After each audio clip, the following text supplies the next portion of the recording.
반갑습니다. 여러분들의 고민거리를 한 번에 날려드리려고 분석하는 홈런왕 김 사장입니다.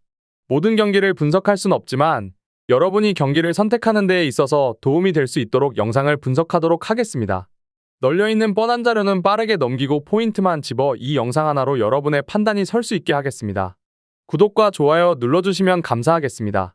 바로 분석 시작하도록 하겠습니다. 첫 번째 경기는 파키스탄과 요르단입니다. 파키스탄은 철저하게 라인을 내리고 승부를 해야 할 듯 싶습니다. 타지키스탄을 상대로 괜히 라인을 올리고 맞불을 놓았다가 1대6의 대패를 기록했기 때문에 더욱 그렇습니다.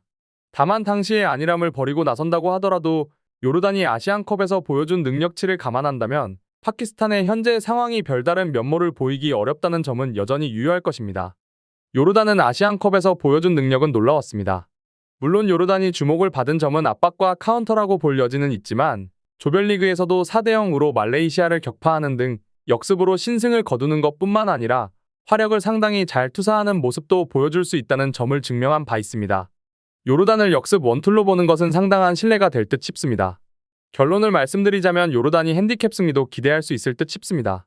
요르단이 아시안컵에서 보여주었던 능력치는 고평가를 해주기 충분했다고 보며 특히 역습의 기대는 상황에만 의존하지 않았던 조별리그 4대0 승리도 꽤 인상적입니다. 파키스탄이 단순하게 라인을 내리는 것으로 대응한다고 해서 요르단의 체급을 이겨낼 수 있을 것 같지는 않습니다. 두 번째 경기는 호주와 레바논입니다. 호주는 조에서 가장 강한 전력이라는 점은 분명합니다. 다만 아시안컵에서도 결정력 부족과 단조로운 플레이 스타일로 인해서 약체를 상대로도 압도적인 모습을 보여주었다고 하기는 어려웠습니다. 2차 예선에서도 팔레스타인을 1대0으로 겨우 이기는 모습이었습니다.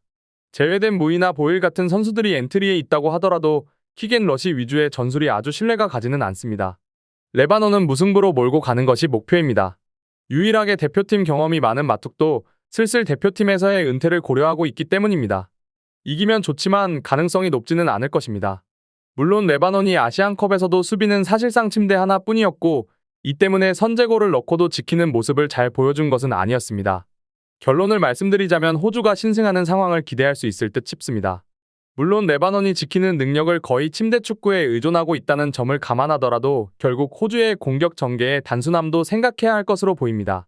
아시안컵과 지역 예선에서도 하위권 팀을 잘 공략하는 모습은 보여주지 못한 점도 생각해야 할 것입니다. 세 번째 경기는 대만과 키르기스탄입니다. 대만은 키르기스스탄전이 사실상 마지막 기회라고 할 수 있을 듯합니다.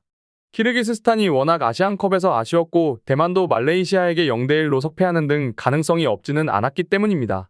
다만 중원 전력들의 노쇠화는 여전히 지속되는 문제이기도 하고 키르기스스탄의 수비력도 에이스가 돌아오게 된다면 해결이 어느 정도 될 가능성이 높다는 점은 감안해야 할 듯 싶습니다. 키르기스스탄은 공격과 수비가 모두 문제였던 아시안컵입니다. 오만을 길동무로 데려간 것이 그나마 위안이라면 위안이었습니다.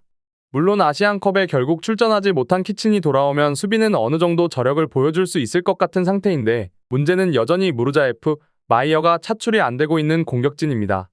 룩스가 2020년 이후로는 대표팀에서 자취를 감춘 상황인데 마이어는 그렇다 치고 백수 상태가 오래 지속된 무르자에프의 상황이 아쉽습니다. 결론을 말씀드리자면 키르기스스탄이 이길 가능성은 여전히 높습니다. 대만의 중원 에너지 레벨과 키친이 돌아온 상황에서는 키르기스스탄의 수비는 어느 정도 돌아올 가능성이 없지는 않을 것입니다.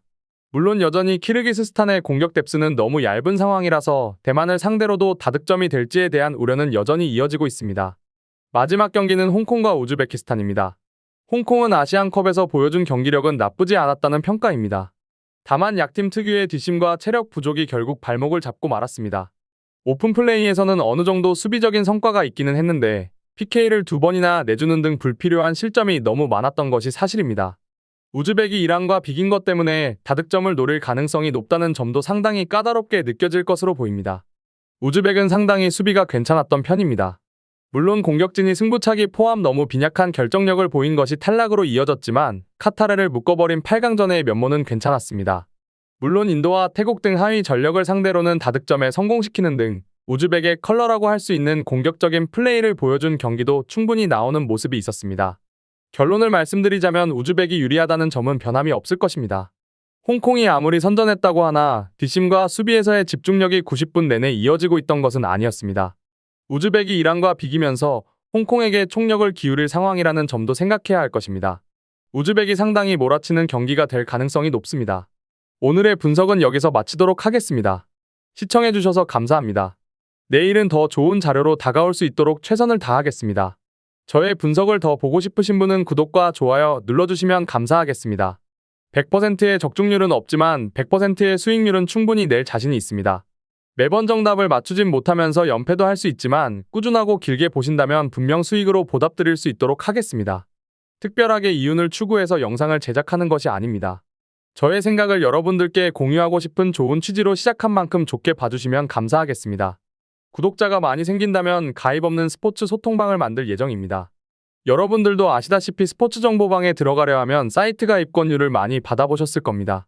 저는 그런 권유 하나 없이 순수하게 여러분들과 소통하며 즐겁게 스포츠를 즐기고 싶습니다. 구독과 좋아요는 영상 제작에도 큰 힘이 되고 추후에 있을 저희들의 소통방에서도 큰 힘이 됩니다. 구독과 좋아요 눌러주시면 감사하겠으며 항상 시청해주셔서 감사합니다.